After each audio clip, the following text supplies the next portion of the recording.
Hello, Professor Poole again, and welcome to the University of the District of Columbia School of Business and Public Administration. As I say, welcome back, and let me guys introduce the guest speaker. Well, I'm in a recorded session, so there's no way I can record. So, Professor Poole, let me tell you a little bit about Professor Poole. He's been a professor at multiple universities, and actually he's had a long tenure here at UDC, I think about a decade ago. Professor Poole then moved to University of Memphis in Tennessee and became a professor there. He's taught for a number of years, and he's also had a very interesting career, focusing on finance, as I understand, chief financial officer, and then somehow he opened his own consultancy and consults with either political or government or business leaders. And right now he wanders around, mentors a lot of people. He's been a very good friend and proudly say mentor for the past 20 years. We've been collaborating on a variety of ideas, and generally a very interesting person. And so I invited Professor Poole, well, to tell us about, I usually give him easy topics to discuss. And one of the topics that we're discussing in class today is the Industrial Revolution and the change that it brought to America and the change that it brought to management. And one of the topics that I have always been asked during this lecture is slavery and Industrial Revolution. We talked about a little bit slavery in the world. And so the question to Professor, he's trying to, well, I can see myself there. We can't really see. Yeah, you're sharing your screen. And so I asked him to talk a little bit about slavery back then and also slavery perhaps today and its impact on organizations. And with that, Professor Poole, it's all yours. Alrighty. What can you see on your screen? We can see ourselves, so I think it's not really sharing very well. Oh, isn't that fun? Let me ask another question. Can you see this? In line, yes. Good. Good. Well, we're semi-off to the races. You can't see me, which might be a benefit. But you do have, although I have two screens, I can see you and the comments. All righty. If you double click on each picture, we'll be able to see it. Otherwise, we're still seeing ourselves. Oh, I have the picture, so we're doing pretty good. Well, welcome. How much time do I have? I have 2-3 hours. No. They're already running for the door. What do we got? About 30 minutes? Any questions?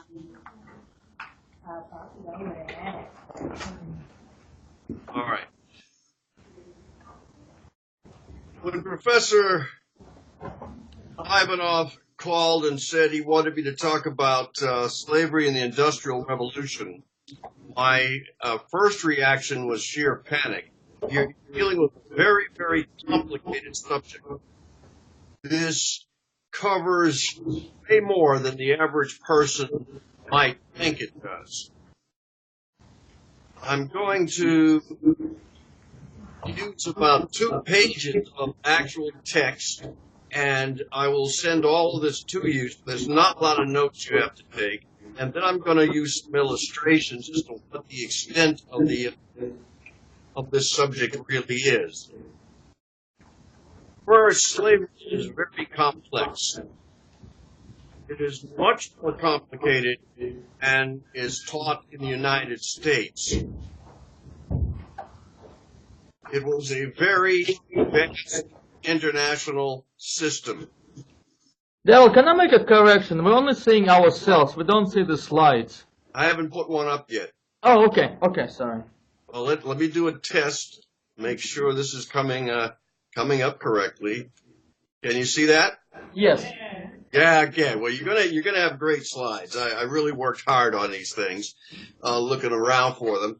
Folks, slavery in the United States was very nominal relative to the import of slavery or slaves or enslaved peoples from Africa and the Indian Ocean. You will see at the top, you're dealing in 1790 with 750,000 slaves throughout the entire continent, North American continent, and how much cotton was being produced. When you shift it to 1800, the number starts to jump. But the number becomes very dramatic in 1820 and 1830. There are very powerful reasons for that. So I'm going to go to my first text slide here. Be clear. Forced, coerced, enslavement, non-constitutional and involuntary labor is the basis for family, estate, personal wealth, and investment capital. Human property was and has largely always been meticulously accounted for, laboriously detailed, cross-referenced, and studiously indexed, and until 1930, all done by hand. Now, I'm not going to read a bunch of this stuff. The second paragraph, I call your attention to the second Bank of the United States. With its destruction, it should read 1836, not 1936. I'll correct that in the final. And the following panic in the United States, power and wealth shifted from the northeast of the United States to the south central and very deep southeast. You're looking at a wealth process where 4 million enslaved chattel by 1860 at a fair market value of 3.1 to 3.6 billion, growing at 12 to 16% per year. That is an enormous amount of wealth. It was by this point in time, 1840 to 1860, it was 60% of the wealth of the United States and over 50% of everything it exported. Now, what becomes very difficult in the United States is most people don't understand the economic system. We're going to make that real simple since business people.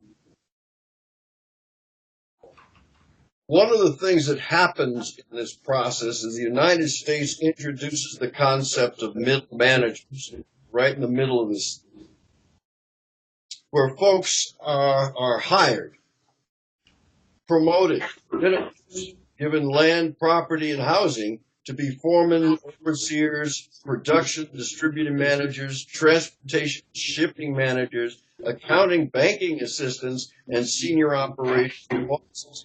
That did not exist in any other agrarian society at the time on the planet.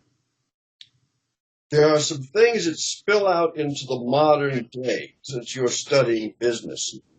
Workforce life cycle planning, depreciation, depletion of assets, labor cost allocation, productivity analysis, transfer pricing, work in process, cyclical land utilization costing, and benefits planning.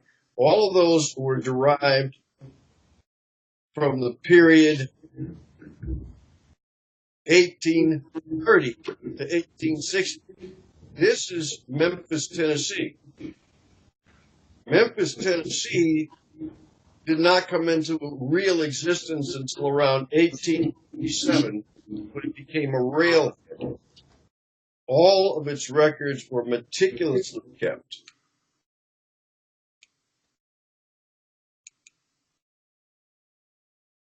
There we go.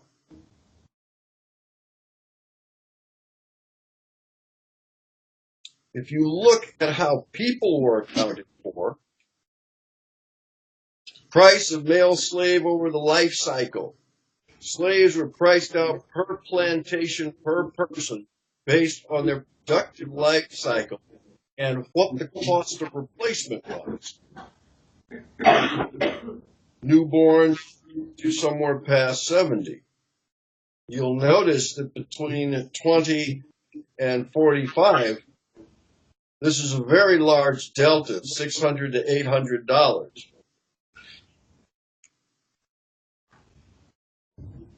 That changes. In 10 years, the price of what is called a prime male slave goes to almost $1,600 per person. Ergo, you're looking at 3 million people in average, 3 million plus enslaved people, who wind up with wealth that goes into the billions very quickly.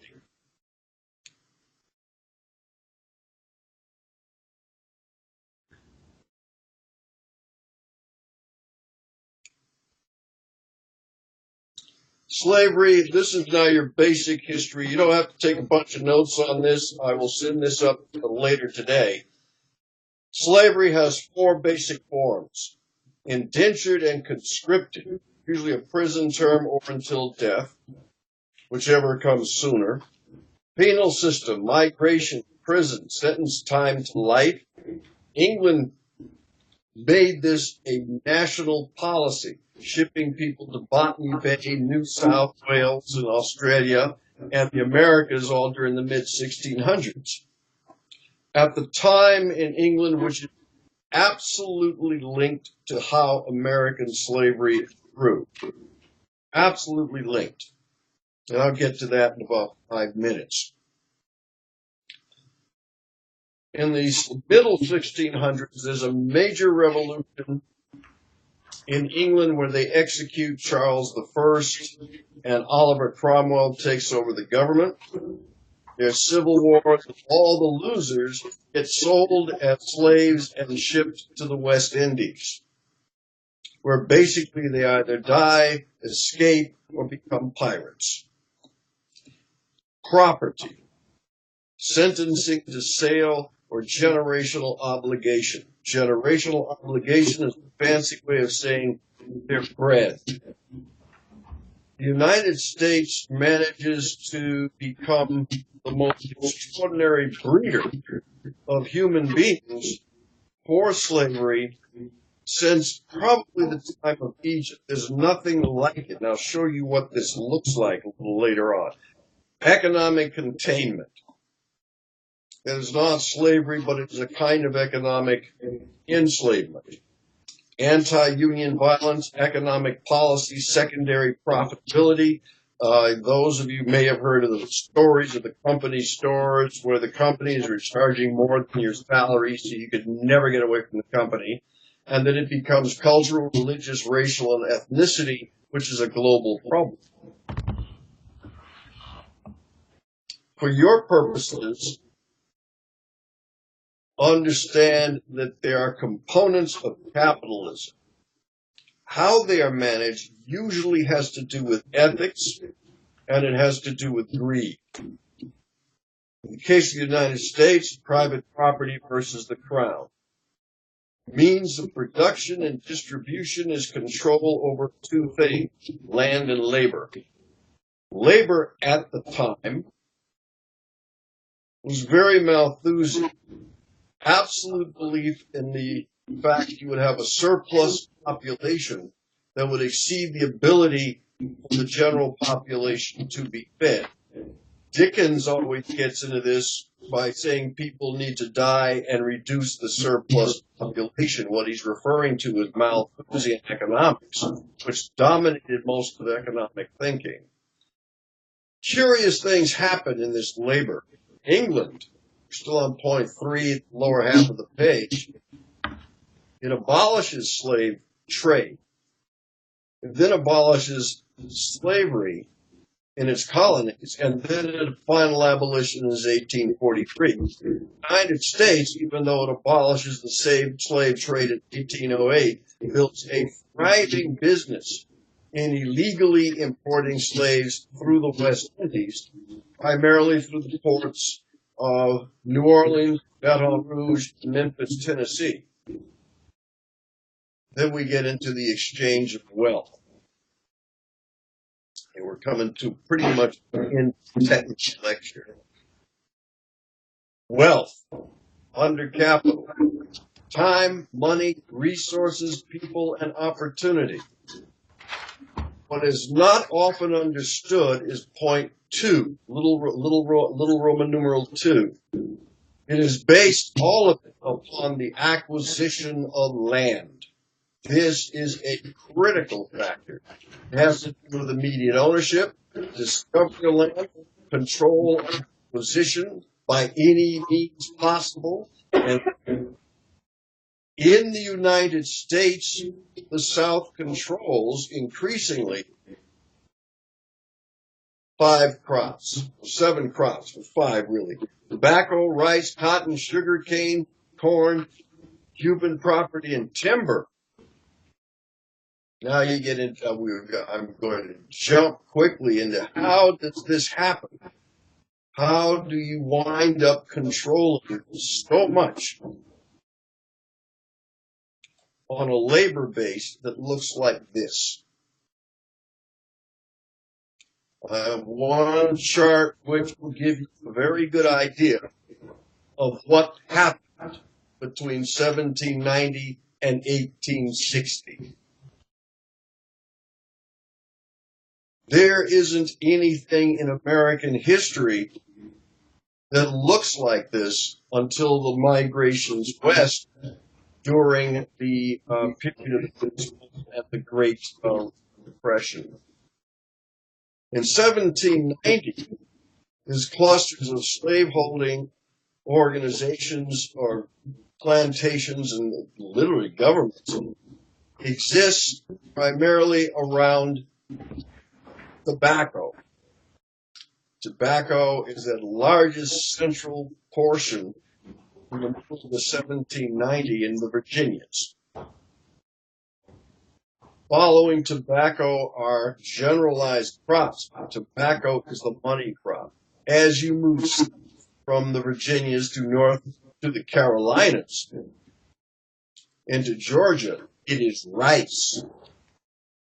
The death toll for rice is staggering, estimated at 30 to 40% constantly. It is swampland. It is very difficult to live and survive in the Carolinas. By 1860, cotton has taken over that huge sickle-like effect in the middle of your chart. That is South Carolina, Georgia, Alabama, Mississippi, and Louisiana, Mississippi. It's all cotton. The darker vertical line that runs up and down the Mississippi River, the bulk of that is sugar cane. And everything else in the Virginias is a combination of corn, rice, a little less rice, still heavy on tobacco. So something goes very wrong between 1790 and 1860. Now I'm going to show you what happened.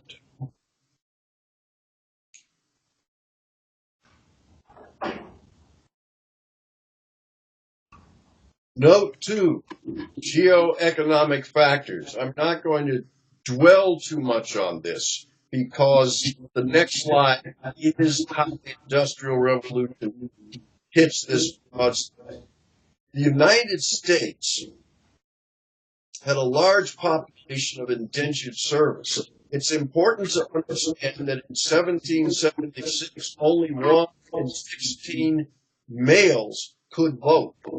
You had to own property in order to vote in the United States. The person that changes that lock on voting is actually Andrew Jackson for very different reasons. 1781, the Articles of Confederation, which most people never read, is what ran the country until the Constitution was finished. Malthusian economics dominates. 1807 to 1808, slave trade. You see what goes there. Then we have an interruption in production between 1811 and 1815. War of 1812 with England rages. Trade between the United States and England crushes down very, very fast. England joins forces with the indigenous peoples, the First Nations in the South, and we have the Creek Wars. The treaty is signed in 1814. The Creeks lose 52 million acres. The architect of that defeat is Jackson. The treaty with the Chickasaw in 1818 releases several million acres up along Mississippi and Wolf Rivers. Then in 1830 to 1838, the Indian Removal Acts, sponsored, driven, and initiated by Jackson, acquires another 24 million acres. Then, in the middle of all this, Jackson launches a bank war. He destroys the Second National Bank, refuses its charter. The South carries it. Without a central bank to control credit, speculation and credit goes wild. And in 1937, by 1937, the Bank of England raises the interest rates on all of its influence sphere all over the world, and the economy of the United States collapses.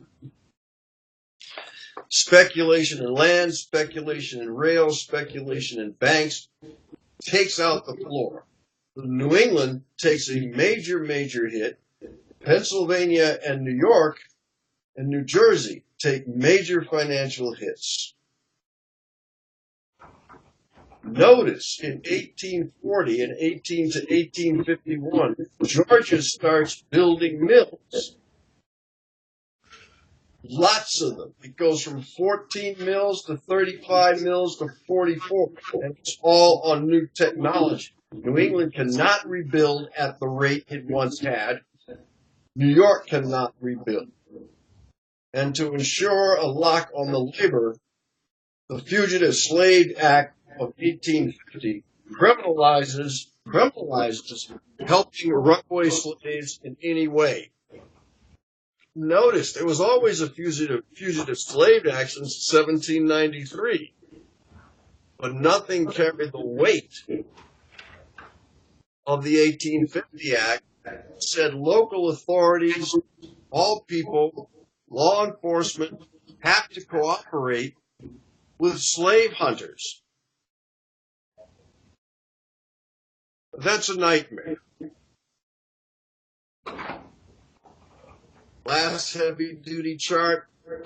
What in the world drove the Industrial Revolution to an extent that its dependency upon human labor became absolute?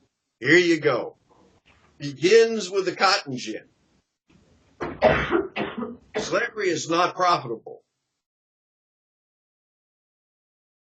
It takes a number of people all day to actually cure out the seeds out of a bundle of cotton, one bale.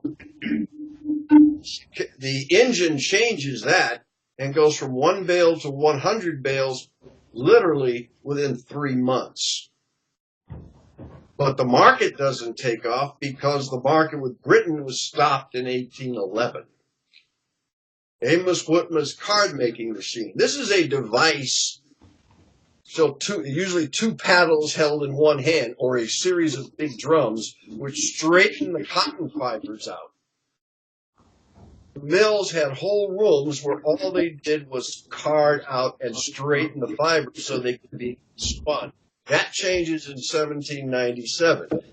1814, trains show up, but it's 1820 that the water turbine, the thing that powers the water mills, changing from the overshot and the undershot and the side water wheel, is actually perfected and introduced in France. Cement becomes standardized in 1824, so you can actually build foundations. 1826, France, an outward flow water turbine is perfected, taking it to a little less than 0.8 efficiency, 80%. 1830, factory-based sewing machines, which now means you can sew uniforms. You can create an exceedingly large operation to sew. Railroads weren't booming in the north, they were booming in the south. 1833, 120 miles, Charleston to Hamburg, was the U.S.'s longest railroad. 1835 to 1855, the naval design of steamboats and the platform-based boiler system creates riverboats, steamboats. The originals, 100 bales, 25 tons. By 1860, 5,000 bales, 1,250 tons. 1837, communications changed. Telegraph becomes standardized. 1837, the railroad in Atlanta to Chattanooga was put together. Gold in Georgia, and then the infamous Trail of Tears. 1837, the Colton cylinder loading of Patterson. And then the Walker, the favored instrument used by slave catchers. 1840, steam engines become easily transportable and absolutely portable. This is a lightning change because it allows you to build mills way out near the sources of production of the farms. Meanwhile, 1853, the hobby loom accelerates the jacquard loom, which means now you can knit 4 times as much fabric. England. 43, Norbert Rouleau, African-American, he is a chemical engineer. He builds the first multiple evaporator. Sugar is a very hard substance to refine. It's extremely difficult. It is laborious. It has a very high injury rate because things are always blowing up until Rouleau creates this. Rouleau's creation of this, and I'm going to jump to a very different slide right quick, triggers something no one has ever seen. The expansion of the plantation system in the Bayou country. I gotta find out where that slide went. I have to reload it. No, it's not showing up. I'll have to reload that. It's on the original set.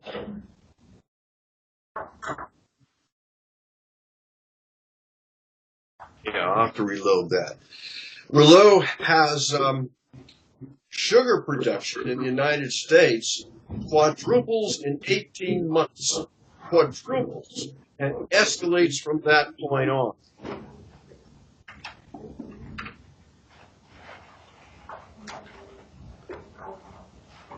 White water turbine, 0.8 efficiency, inward flow. White water turbine becomes the second most powerful turbine put together until the Francis water turbine, and the Francis water turbine in 1848 allows for multi-story, very large buildings. This thing is an engine, and its design remains the basis for all power turbines, for dams, power generation in the world.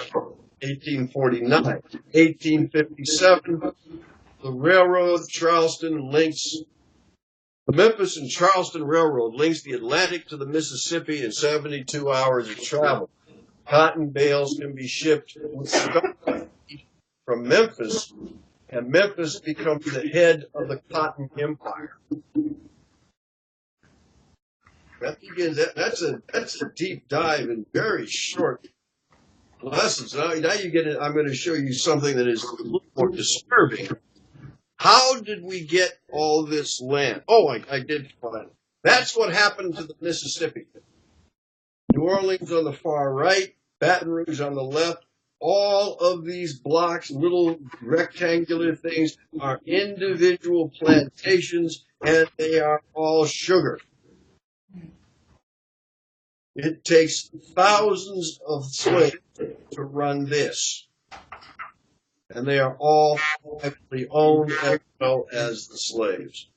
This becomes Louisiana's most powerful financial resource, second only to the fact it is the Gulf port.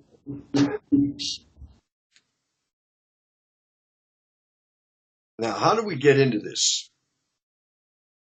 Where did all this land come from? By the removal of 46,000 Native American people, the seizing of 48 million square acres of land. Everything from central to southern Georgia, all of central Alabama, the shaded areas of Mississippi, Alabama, Georgia, and Tennessee, all those are First Nations lands upheld by the Supreme Court, and the Supreme Court was then overruled by Congress and Jackson to create the expulsion of Native Americans. And then they started selling the land. Since most of this land was combined state and federal, the federal land was sold and erased the federal name. The states sold the land on auctions, bids, and the planters. The great plantations began to. Most of the things you see about, welcome to Tara, antebellum mansions, all of these things sprang from this. The greatest density of millionaires in the United States was Louisiana. And every one of the millionaires were very large slaveholders. That's what happened between 1790 and 1860.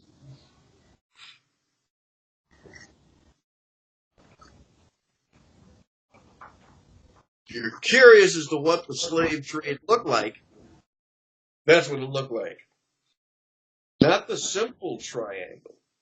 Because the second wealthiest family in the United States were the DeWolf family. The DeWolf family controlled ships, built ships, had banks, insurance companies.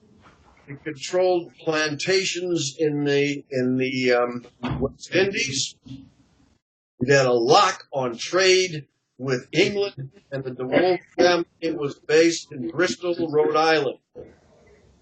Not the South, but Bristol, Rhode Island. Very complex. The human toll of this figure 8 knows the full number. The minimum is 15 million enslaved people. More than 4 million came to the United States. The rest were bred here as a meticulous industry. What does some of the paper on that might look like? That. United States records are so detailed, especially in the 1850 and the 1860 census, that you can look at these things and look at one plantation, Whitney Plantation. This is where its people came from, because all the records still exist, right down to the origin, the nation, and the number. Records on creating crops of human beings, are so meticulous and are still tracked,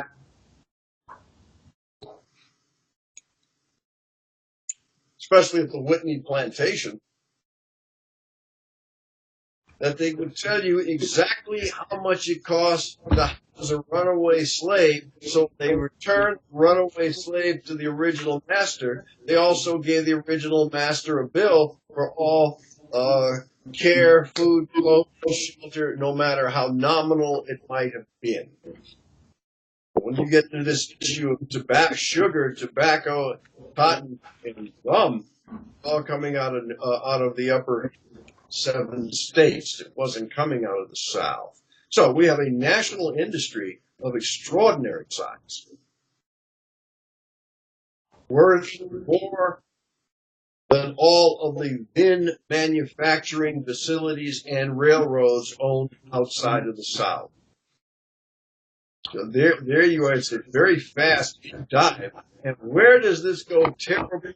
Well, you can see where it went wrong. It went right off the rails with the Industrial Revolution. But there's another reason you wound up headed for. That's not the one. Bear with me. Locate the last one I want you to see on this. Yeah, here we go.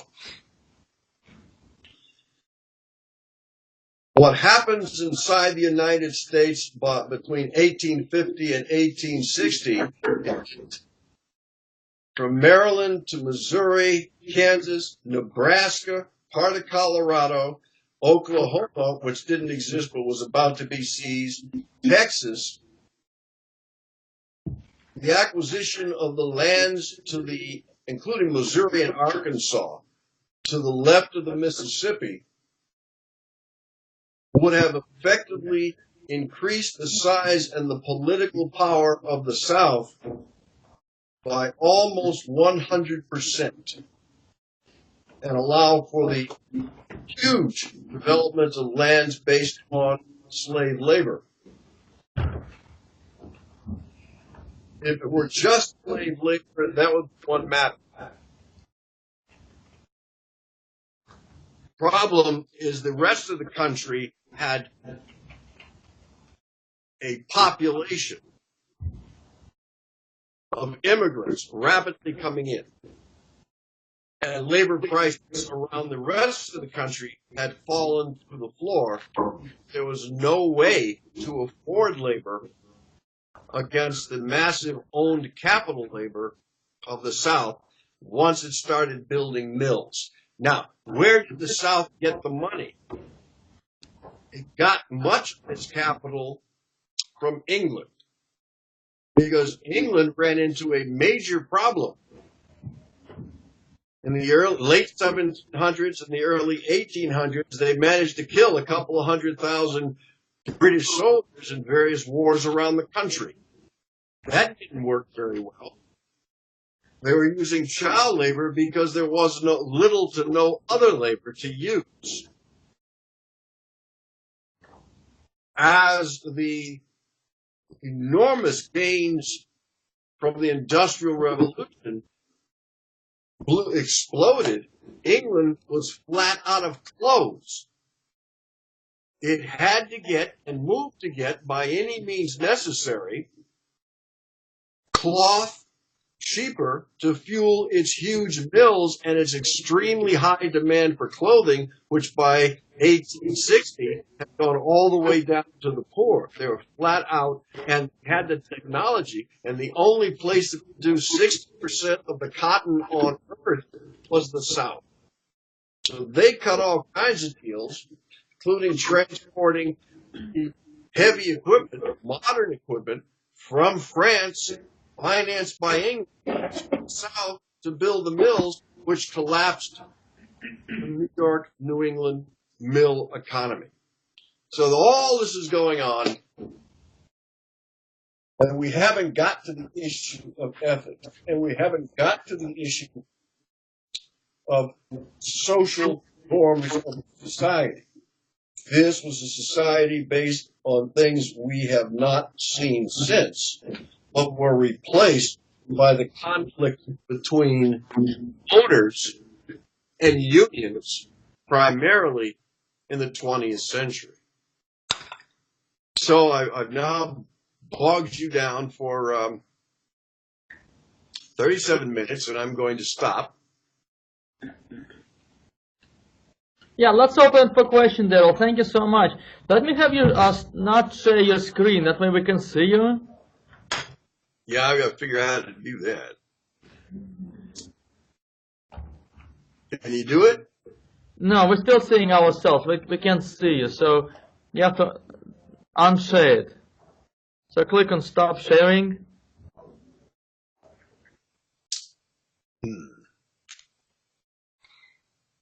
So I've got to get into that screen. It's a round button at the. Actually, it's not on my screen. It doesn't come up that way. So that one. That, yes. There we go. Okay, so now we can. Back. So now we can see you. Very good. Okay, we guys have a few minutes for questions, and you can ask any question that you want, including the slavery in the modern world. So if you have a question, come on up and sit down here and ask a question. Okay? So they're coming up, Darryl. Who's coming first? Yeah, it doesn't matter. Yeah, go sit down. So introduce yourself, say who you are, and then Yes. So if you guys want to ask a question, come on up right here. Hello, my name is Deja. Hello, Deja. Pleasure to meet you.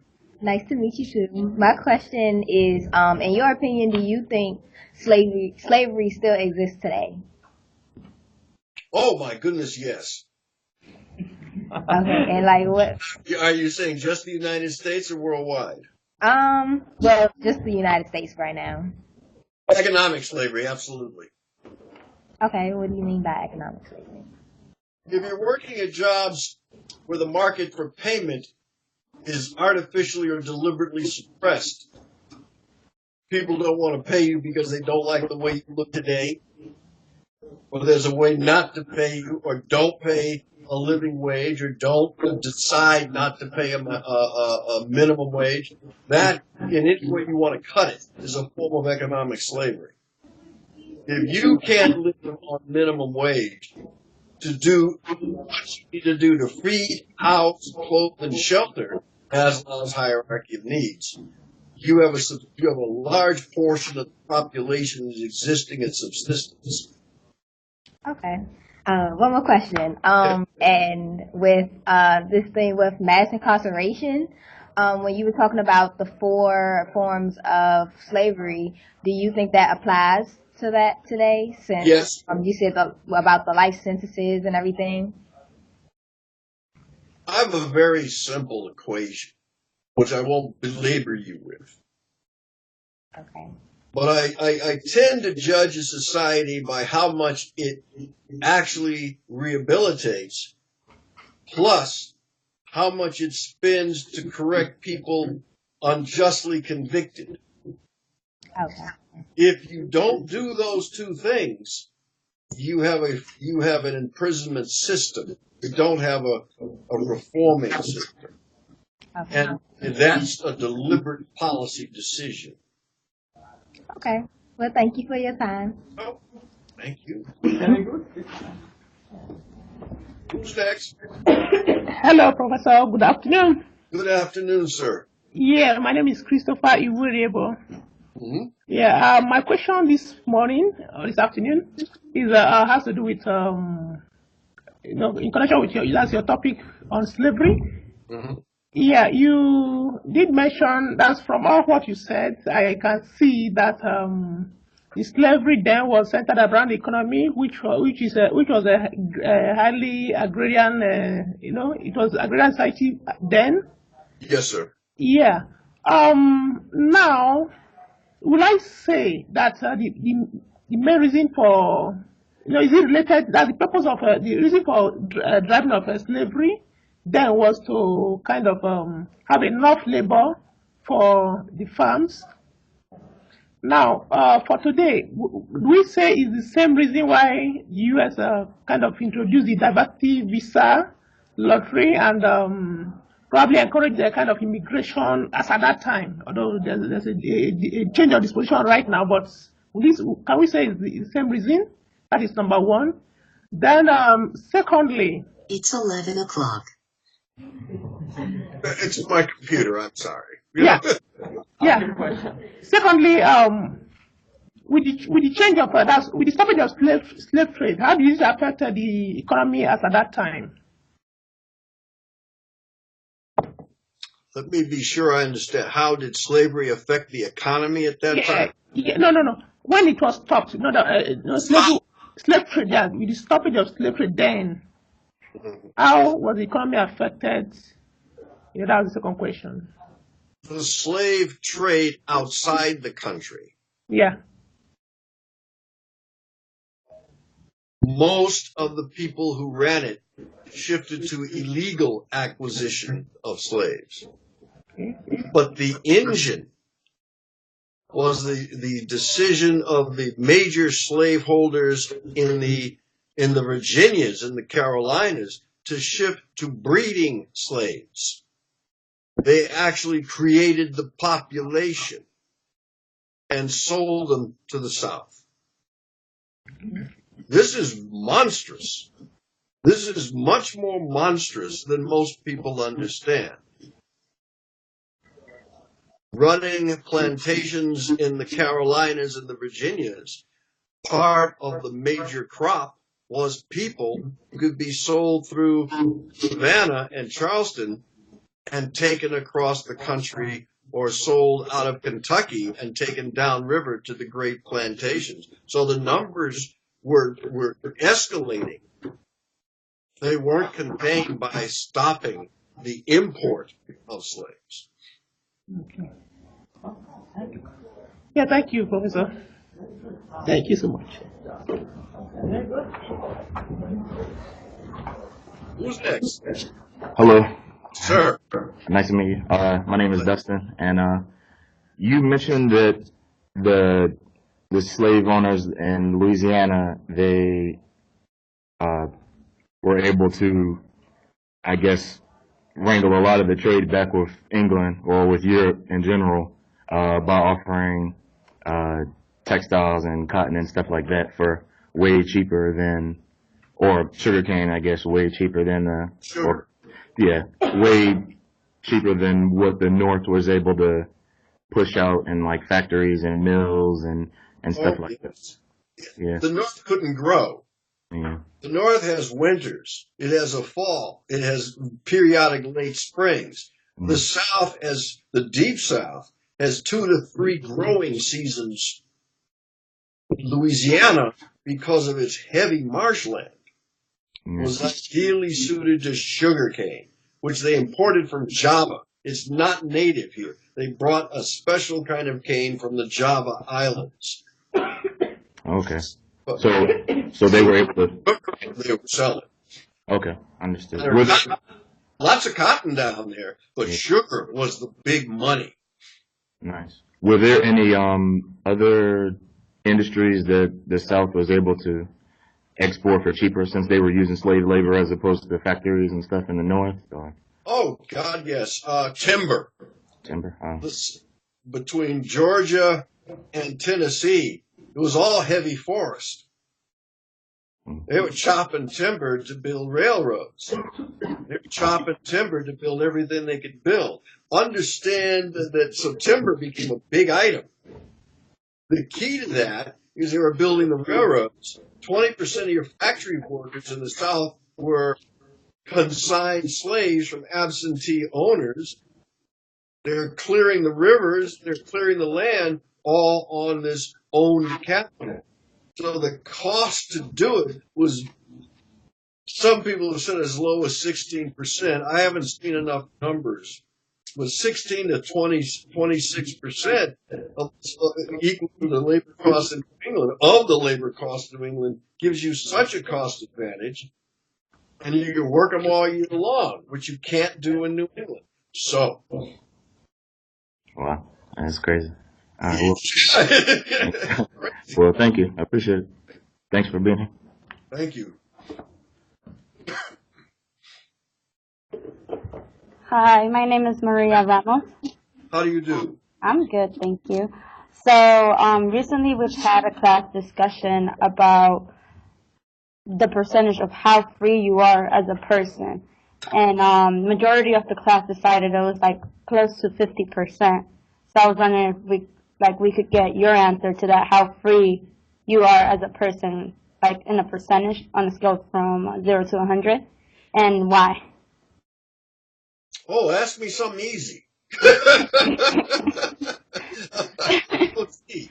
I have a partial answer. You have to ask yourself, how free do you want to be? Because being free, quote unquote, has costs. It means you will be going against the mainstream or the common thinking constantly. There are benefits and there are economic costs to so doing. You have to ask yourself, how free do you want to be? Now let's get back to your question. I've advised people for the last 25 years, and the companies I advise, get out of debt, shift to a cash structure, leave debt only for the things that can be afforded only by debt, like a house or a car or an education. Abandon consumerism as a way of life. Liquidity equates to a certain level of economic freedom. If you're not willing to undertake the discipline to do that, you cannot be free. It just can't happen. Relative to the technology of the society, Julian Assange said a couple of months ago that the generation now being born is the last truly free generation, because from the time you are born to the time you die, every intelligence system we have knows who you are. That is an impediment to concepts of freedom. It's a different way of looking at it, but it's very difficult to come off the grid and still survive in this current world the way it is interlocked. So your biggie, I don't have a 50-50. I'm somewhere toward the 75% semi off the grid.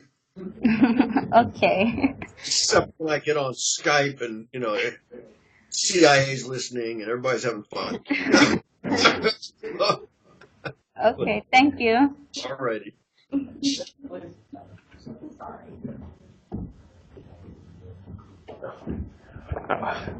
Good afternoon, Professor. My name is Derek Long.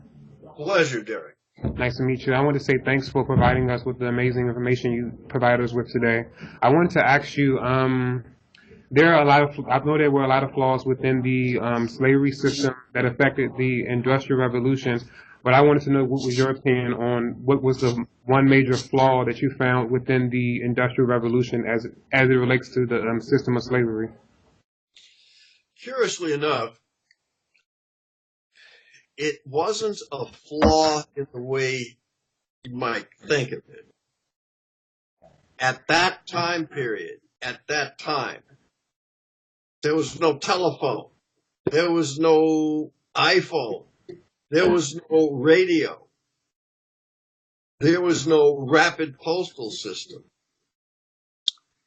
There was no fast transportation. One did not get in a car and go somewhere. The lag in information by the time something happened and the returns were put in was so great. It took 5 weeks to get from Louisiana to Washington one way. When you have this type of drift, non-capacity to communicate, you cannot rectify problems. The collapse, Andrew Jackson's war on the bank set the wheels in motion for a great catastrophe. that if anybody had a telephone, could have possibly headed off. When Andrew Jackson wiped out or refused to renew the charter of the Second Bank of the United States, the deposits, the federal deposits, he had shifted to more Western banks and out of the control of the New York, Philadelphia, and Boston banks. Those small banks, which took all this stuff over, went into extraordinary speculation, removing the ability to stabilize currency or even interest rates. So what happened with that problem is the only tangible physical asset was me. You know? I have relatives from that era who were living when I was a child, and we thought very little of being. We weren't happy about the idea of being a physical, tangible asset. But that's one of the critical things that went wrong. There was no way to level credit. There was no way to level demand. There was only something that was produced that could be consumed. And if you own the only people who could produce it, wow. Important aspect of slavery. At least 15% of the people that were enslaved were artisans, craftsmen, master mechanics, woodworkers, bricklayers. They were highly skilled people because there weren't enough people to fill the jobs. They just couldn't be the owner and they couldn't be the foreman. But 20% of the huge factories in Savannah and Atlanta were staffed with enslaved people. They were the builders. That part doesn't come up in current history. You have to go into the records. The best records are in Georgia and South Carolina where they did all this stuff. They said, oh, here's where we get here's who did the foundations, here's who. It's back to how many rented enslaved people built the White House. Those records are solid. Built the Capitol building. Those records are all intact. Just look them up on the internet. There they are. But you wouldn't get that feeling. So some of the fallacy, that's the first fallacy, is we're the only physical asset. The second fallacy is that all of us, all people who were enslaved or indentured, were out there picking cotton. No, no, no. So that mythology messes up the ability to get a comprehensive understanding of different cultures in the United States. It's ancient mythology. Does that help? Yes, thank you so much. Thank you. Last question. One last. I think we're running out of time.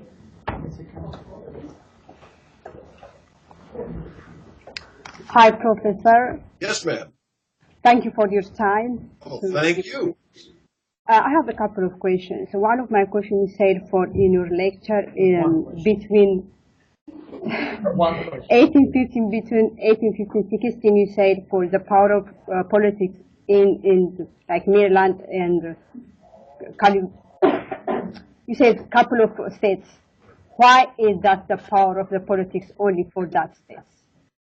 Oh, it wasn't. I just didn't have time to cover all the states. I'm so sorry, but some were by location. The more northern of the slaveholding states had more constant trade interaction with the northern states. They're called the border states. The Emancipation Proclamation did not free the slaves in the border states. That did not happen until after the Civil War. Very interesting. But the South had separated itself from the northern states, and we're dealing directly with France and England. Okay, thank you. Very good. Okay, and with that, class, Professor Poole, thank you again very much for joining our school of Business and Public Administration. See, and let's guys give Professor Poole an applause. And please come and visit us in person. With that, Professor Poole, thank you again very much, and I'm ending this wonderful session. All righty. Thank you. Thank you so much. Take care.